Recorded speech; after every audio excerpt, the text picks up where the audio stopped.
Well, I've been requested to do some videos on concativity and maxima and minimum points and inflection points and all the like that you normally see in your first semester of a calculus course. So I thought I would start doing them. But before we kind of go into the actual problems that you might see in your book, I just want to give you a broad intuition, because in calculus class, there are all these rules. When the second derivative is positive, you're concave this way. When the second derivative is negative, you're concave this way. And people memorize the rules, and then they take the tests. And if they memorize it correctly, they do well on the test. And then they forget it. Maybe they memorize it again by the time of the final exam. But by the time they're 30 years old, they will have forgotten it. And that, frankly, is useless unless your whole goal is just to pass exams. So I want to give you some intuition, and hopefully you will never forget this intuition. So when you're first learning calculus, there's much more to functions than what I'm going to do in this video, but there's kind of three types of interesting points on most of the curves we'll talk about. So let me draw a curve. Let's say the curve looks something like this. If this is the x-axis, that's too thick. That's the y-axis. The curve could look something like this. I don't know. Let me see. It could look like this. And so on, right?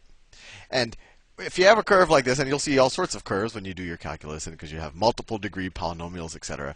What are the interesting points? Well, the interesting points tend to be when the slope is equal to 0. So in this, where does the slope equal 0? What are the interesting points here? Let me make sure I'm using the right tool. Right there, the slope is 0, right? Because if you were to take the tangent right there, it would look something like that. Right there, the slope is 0 as well, because if you took the tangent, it would look something like that. And then right there as well, the slope is 0. And the line, it really isn't a tangent. It crosses the graph. But as we can see, the graph kind of flattens out there. So these are the 3 points that you tend to deal with in your first semester calculus class when you're graphing and looking for extrema. And this is called a maximum. And in this case, it's a local maxima. If this was the highest point for the entire function, it would be a global maximum. This is a local minima. And if it was if it was the lowest point of the entire graph, which the way I drew it, maybe this graph keeps going up like that and keeps going up like this. So this would be the global minimum point. And then this is called an inflection point, because it's neither a maximum or minimum, but you kind of see that the graph kind of inflects. So let's study them a little bit more and see if we can get a little intuition on what happens to the graph, the first derivative, and the second derivative at each of these points. So let's start with a maximum point, because maybe that's, well, actually, let's start with a minimum point, because that's what we see the most. When we just studied y equals x squared or regular parabolas, that was the most common thing we saw. And then, of course, if we have a negative of a parabola, it becomes like that. But anyway, let's study a minimum point where the graph is concave upward. So let's say we have a point like this. So that's the graph of the function, right? I don't know what that is. That's f of x.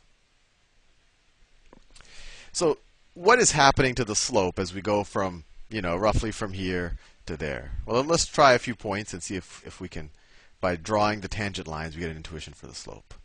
So let's see. If I pick this point just randomly, the slope looks something like that. I'm trying to do a tangent. If I take this point, I'm just moving to the right a little bit. I'm just increasing my x value.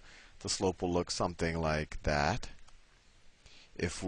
So it's negative here, but if you look here, the slope is less negative, right? The slope is less negative there. And then if we go to the minimum point right there, the slope flattens out. Right? And so, of course, the derivative there would be 0. And then as we pass that point, what happens? Well, here, the slope is increasing a little bit more. And now the slope is actually positive, right? So the slope was negative, less negative, 0, a little positive, and then when we go here, it goes more positive. More positive. So let's see if we can graph that. Let's see if we can, just to get an intuition. Obviously, I haven't written any numbers down, so we don't know what the exact value of the slope is. So what does the slope look like? So here it's really negative. So the slope is going to be something really negative here. I'm just picking a random point. And then at this point right here, it was less negative. So the slope is going to be less negative. And then here, roughly here, the slope is at 0. Right? The slope was 0, and then the slope gets a little bit more positive. And then over there, it gets a little bit more positive. So the slope if we were to actually graph the derivative of the function at that point, it would be an upward sloping. And so I'm assuming this is a second degree polynomial. If this was third degree, then this would actually be a curve.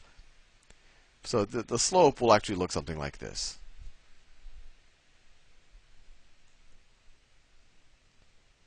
Right? And does that make sense? Well, sure. This, the graph of this could be y is equal to, I don't know, ax squared plus b. And then the derivative, or f of x is equal to ax squared plus b. And so the derivative of that, of course, would be, what is that? 2ax plus 0, right? So this would just be a line, and it actually goes through 0, 0. But it didn't have to. But hopefully that gives you a little intuition.